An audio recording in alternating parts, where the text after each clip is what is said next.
And today's topic is the gift of the darkness. We're going to get to talk about how when the darkness is arising, we often interpret it as a problem rather than an opportunity. And so we're going to talk about how we can turn that around and farm those opportunities for the possibilities for growth and expansion that they offer. But before we get started, let's take a minute or two to get present. Let's take a deep breath in through your nose and hold it. And imagine clean, crisp oxygen flooding into your lungs, flowing into your bloodstream, nourishing all your cells, all your organs, and bringing vital life energy to your body and being. And as you exhale, exhale any tension, stress, negativity, fatigue. And now let's take another deep breath in through your nose and hold it.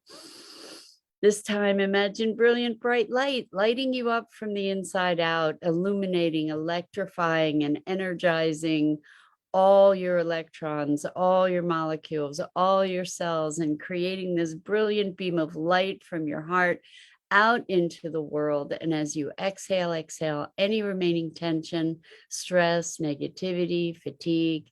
And now let's just gently press our palms together and very softly rub your fingers against your palms to feel the deliciousness of that sensation and to bring yourselves present to this remarkable body, this physical form that enables you to experience life. Welcome, welcome, welcome. Good morning. Good morning, Rosalind. So good to have you here with us this morning. And welcome to everybody else who's joining us. So today we're talking about the gift of the shadow. And this came up because I often have my clients show up at sessions in crisis. And whenever that happens, I do a happy dance. And I do a happy dance because what it means is that something is arising, something is showing up that they are now ready to address. And so often when we experience darkness of emotion or darkness of mind, we get immersed in that and identify it as a problem rather than an opportunity. We were talking about problems earlier this week. So if we can recognize that when these issues arise, when we get upset, when we get angry, when we get disoriented, when we get depressed, these patterns of being are opportunities that are presenting themselves saying, hey, this thing's here, let's address it. Now we get to work on this, now we get to clear this, now we get to use this as a vehicle for our expansion and growth and transformation. And we've been talking about shifting paradigms, and this is a big part of shifting paradigms, is to be operating from the place of life is happening for me and through me rather than to me. And by the way, if you're making comments and I'm not responding, it's because I don't see them. So in order to have your comments seen, head over to the Enlightened World Network Facebook page. So go to Facebook and find Enlightened World Network, and on that page, you should be able to enter comments. Also on the Enlightened World Network YouTube channel. So you're not being ignored. I don't see the comments. Anyway, when we can step back from from immersion in the experience to recognize the experience, to recognize, oh, wow, I'm having a tough time, or, oh, wow, I'm really, really triggered by that, and rather than being so caught up in the trigger that that's the all-encompassing reality, is to be able to recognize. Good morning, Gia. So good to have you joining us. Yay. So we're talking about the gift in the shadow. And when these issues arise, if we can interact with them as gifts, as opportunities, then it shifts the whole dynamic of how we experience these things and how we respond to them. So a wonderful, wonderful client of mine, client and friend, once said in one of our interactions that she was looking at the question, how would the universe talk to me? If the universe had a message for me, how would it communicate with me? And I think that's such a brilliant question, because there are all different ways that the universe might communicate with us. We might get synchronicities in connecting with people where the same thing occurs and recurs. We may see something on television or online or in our mail feed or in texts, and we also might experience things from recurrent patterns in our lives, right? Where the same kind of thing, like I got triggered with this, I got triggered with that, what's going on, and use those opportunities or those instances as communications. And what happens if we recognize, hey, there's something going on here that I get to pay attention to. And what's the opportunity in this? What can I learn from this? How can I clear this? How can I see this trigger, I see that something in me is activated, and what is it that's going on about that? Good morning, Kimberly. Welcome. It's good to have you here with us. And we're talking about the gift of the darkness, that when these things arise in our lives, when we have reactivity, when we have circumstances that show up, what's the opportunity in those circumstances, or that those circumstances are presenting, or that reactivity or darkness even is presenting, that we can then use those or recognize the gift and opportunity that is present in the awareness of whatever that is, whatever that darkness or that circumstance is. So I was having a session with a client who recognized, this was so cool, that, like they got really, really, really triggered the prior day and were furious, and they were able to recognize, oh, wow, okay, so I'm going to have a session soon, and Mira says that these things come up because they're ready to be healed. And I loved that she remembered that. And it's true. Like the things that arise because we have gotten to a place in our lives where we have the capacity to address them. And if we operate from a premise of opportunity, if we operate from the premise that life is happening for me and through me rather than to me, then we can look for the growing opportunity in each of our circumstances. Good morning, Lisa. So good to have you here with us. Welcome. So here's the thing. I'm not saying don't feel your feelings when you're feeling them. You know, I'm not saying let's do spiritual bypassing. We're not talking about spiritual bypassing. We're not saying, okay, I'm miserable, I'm angry, I'm hurt, or I'm feeling miserable, I'm feeling angry, I'm feeling hurt right now. And okay, that's awesome because there's a gift in it. And I know, you know, I don't need to feel the feelings. I can push the feelings away and override it with there's a gift here.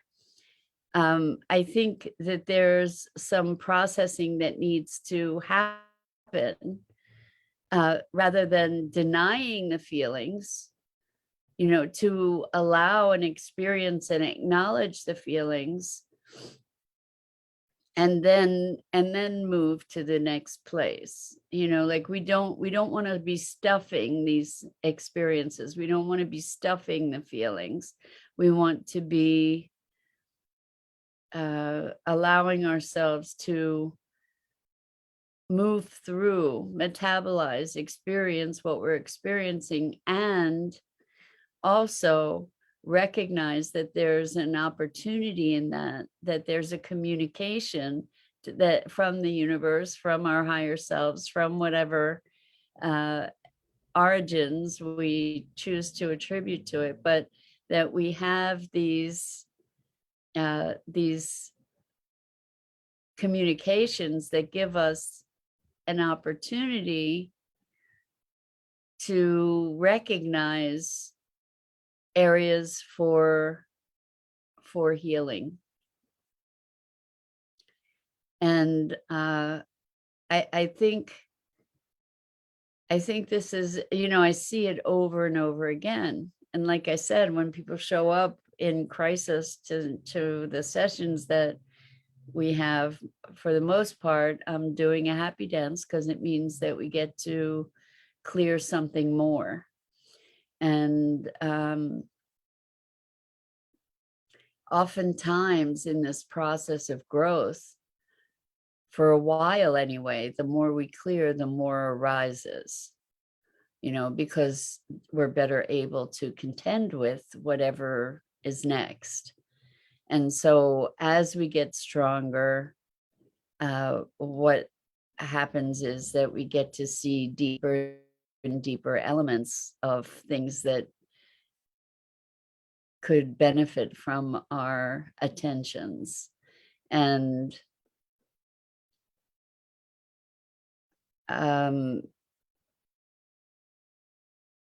it's kind of like an affirmation that your body and being has to say, oh, okay, great. You're in a better place now. Bam, let's do this one. Great. You're strong enough now. Let's do this one. Let's take this issue on. Let's take that one on, because now you can. And so it often looks like it's getting worse before it's getting better. But the thing is that it's only because it's getting better that the things that have been stuffed for so long are coming up, if that makes sense. I'm hoping it makes sense. It's kind of ironic, you know, that the better things get, the worse they can get sometimes. And the other thing that people are inclined to do is to invalidate their growth when something shows up that needs to be healed. People will say, oh, I was doing so good and now I've just regressed. And I don't believe that's the case. I really don't. I think that what's happened is that there's greater strength, there's greater foundation, there's greater fortitude. And because of that, we are better able to handle the deeper things. And then they arise. It doesn't invalidate all the progress at all. So Gia says, wow, I'm loving this conversation, Mira. This is so valuable to understand your journey. Great, Gia. I'm so glad. I really hope that it contributes, because it's a different perspective. We think that progress is linear, first of all. And what I notice with folks is that as you go forward, it feels like 3 steps forward, 1 step back, or 2 steps back sometimes. But what's happening, in my opinion, is that we're moving in this spiral. And Kimberly says, me also, I've been definitely experiencing this lately. So here's the thing, when the darkness arises, take it as an opportunity. Allow yourself to recognize the feelings, allow yourself to say, okay, what's available here for me to learn and to heal? Like, obviously I'm strong enough now to deal with this. What's available for me to learn and heal? And the other thing that is very much a temptation when darkness engulfs us, or knocks at the door even, or is feeling like a threat to us, is we try to deny it and ignore it. And by denying it and ignoring it, we're robbing ourselves of the opportunity to have the growth that is available to us. And listen, we've all been there where we've been knocked to our knees, where it just feels like the world is closing in and everything is broken and we're broken. It feels that way sometimes. And the trick for all of this is to be able to have the presence and the grace to step out of the situation just enough to see that this is a dynamic. This is something that I'm caught up in at the moment. What's available here? And so Kimberly says, I've been triggered by a friend member. I'm wondering if it's family member, friend member, about my past and telling me I need to do something that I don't really want to. And I can see my part in growth in this. The fact that you can see your part in growth in that, Kimberly, is okay. A family member. I can see your part in growth in this. I'm in the same situation, a couple things going on with family members, and I'm looking at how can what's the opportunity here? What's the opportunity for my healing? What's the opportunity for healing of the relationship? What is the opportunity? How is this something that I can address full on? And how can I interact with it in a way that is serving my highest good as well as the highest good of all? So yes, it's challenging, and we get to look, what's going on with this pattern? What part am I playing? What part are they playing? Is this role that I'm in some kind of habitual pattern? What's available there? What's at the root of that? What would I have to be thinking for me to show up this way? How would I have to be for that person to perceive me this way? To perceive me in a way that makes that behavior okay. What would they be, how would they be seeing me? So Gia says, I see thought process being changed. It seems automatic, but back of the mind is the fear. What if everything becomes like earlier and I'll get back to my old suffering self? It scares me sometimes. Gia, thank you so much for saying that. You're not alone in that experience. People I know so many people who have gone through deep depressions who are terrified of falling back into that depression. And I understand that, because that, you know, it felt so all consuming. And I think the fear of falling back into those feelings is part of what holds the prospect of falling back into those feelings, holds it as a reality. You know, terrified, Lisa says, terrified is putting it mildly. I get it. I really get it. I mean, I've shared with you guys that I thought about suicide every day for years and years, and was in deep, deep, deep depression. And when here's the thing, when we live in fear of something, we are presencing that thing by our fear all the time, all the time. So it's kind of like growing up and saying, I don't want to be like my parents. You know, being aware of how your parents are and not wanting to be like your parents. So doing all kinds of things that are not like your parents.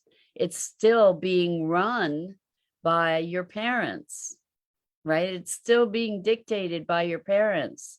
And when you can recognize that there are aspects that are like your parents, then, and that's okay, and you can embrace those parts. When you can embrace those parts, then you have latitude to be able to change them, because you're removing the resistance.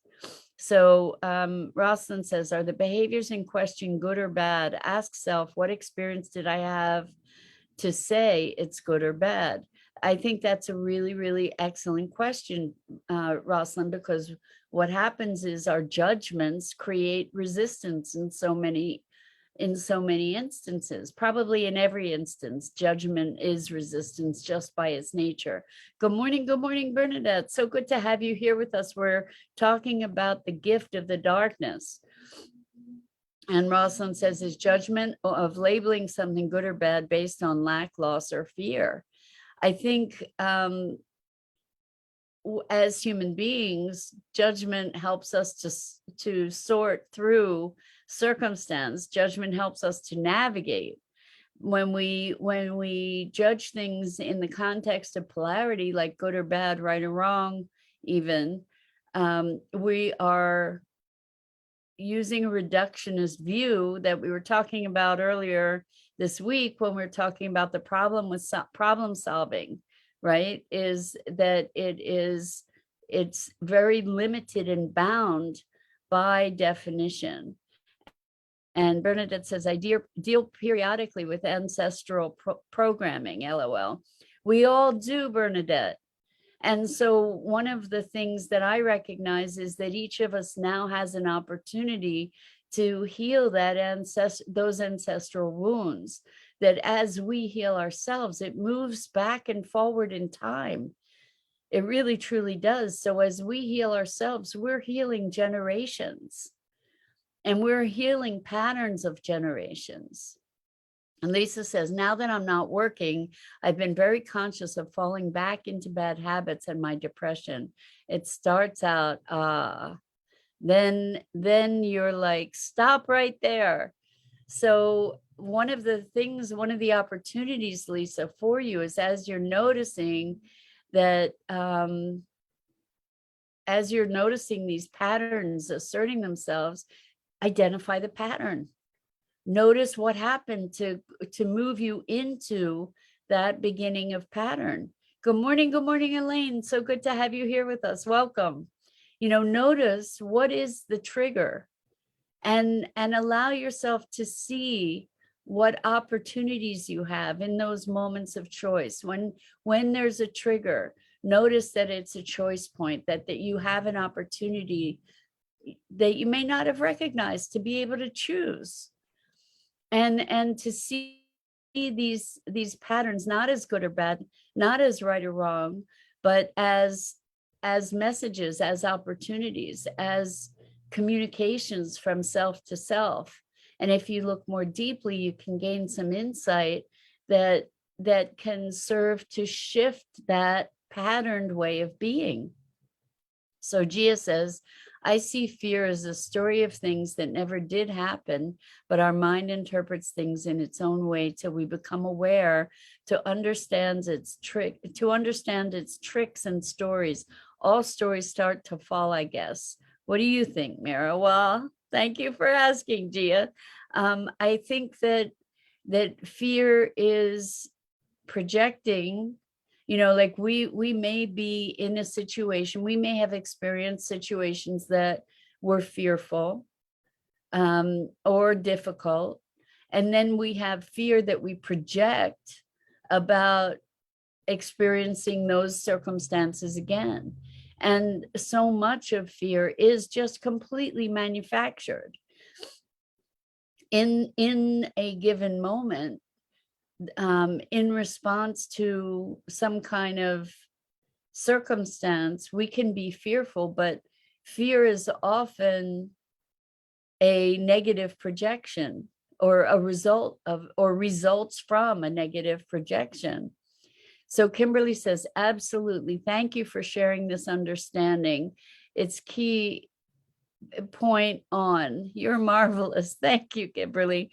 I'm beyond grateful for this half hour always. Point on to things happening in our lives. Growth is key. Healing. Growth and healing are key. Absolutely. And that's what we're here for. So that's what life is presenting to us, is all these opportunities. And oftentimes it feels like those things that are happening in life are things that are just knocking us down and beating us down.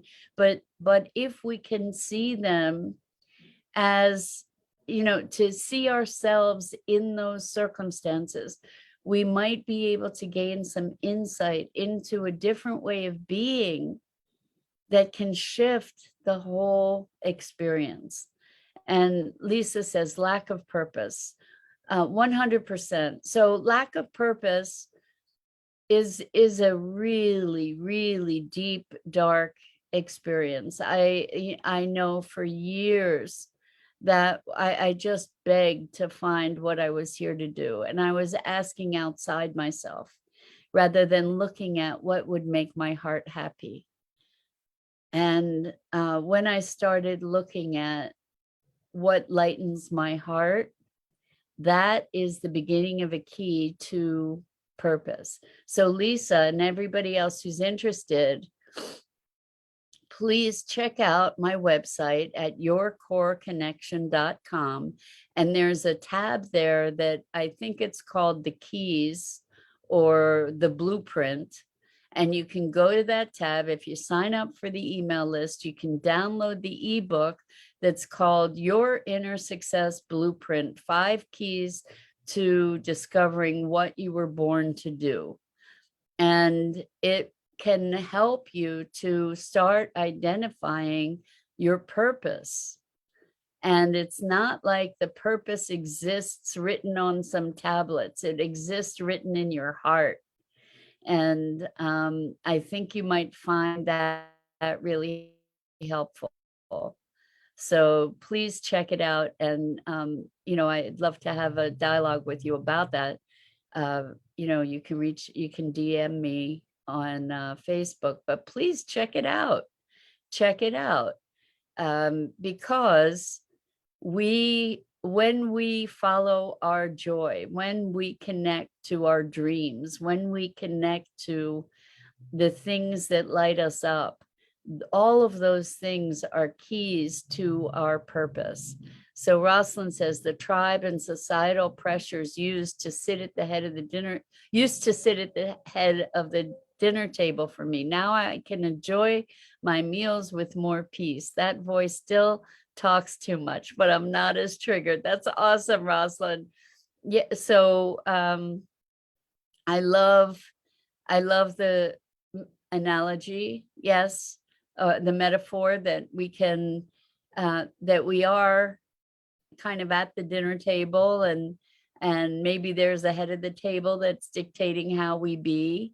And when we when we can be at the head of our own dinner table, or when we can eat in silence, there's some ease and peace about that for sure. And Gia says, thanks for answering, Lisa. It helped me too. So good to hear that. I'm really delighted. And lots of thank yous here. Thank you, ladies. And Lisa says, that would be great. I'll definitely check it out. The blueprint. Again, it's yourcoreconnection.com. And there's a tab that's Your Inner Success Blueprint, or it's called the Blueprint, I think. If you hit on that tab, sign up for the email list, you should be able to get a free download of the ebook. If you have any problems with that, let me know, and I'll make sure to get it to you elsewise. So Lisa says, I just bought a sweatshirt that says, if it costs you your peace, that's too much. And I agree with you 100%. And the thing is that sometimes what we're talking about is darkness here, and the opportunities, the gifts that might be in the darkness. Sometimes that disruption has an opportunity in it. So rather than denying all the things that might disrupt us, we get to engage with them from a different vantage point that can serve us to have greater peace in the long run. So with that, I think that's it for this morning. I'm Mira Rubin. This is the Core Connection, and I go live each weekday morning here on Enlightened World Network on the Facebook page at 9 a.m. Eastern. And I invite you to check out the other awesome programming on Enlightened World Network, EWN One with the Earth, Enlightened World Living. And I just have so much love and appreciation for you and for the gift that you are in my life. Thank you, thank you, thank you. And I hope I get to see you again here really soon.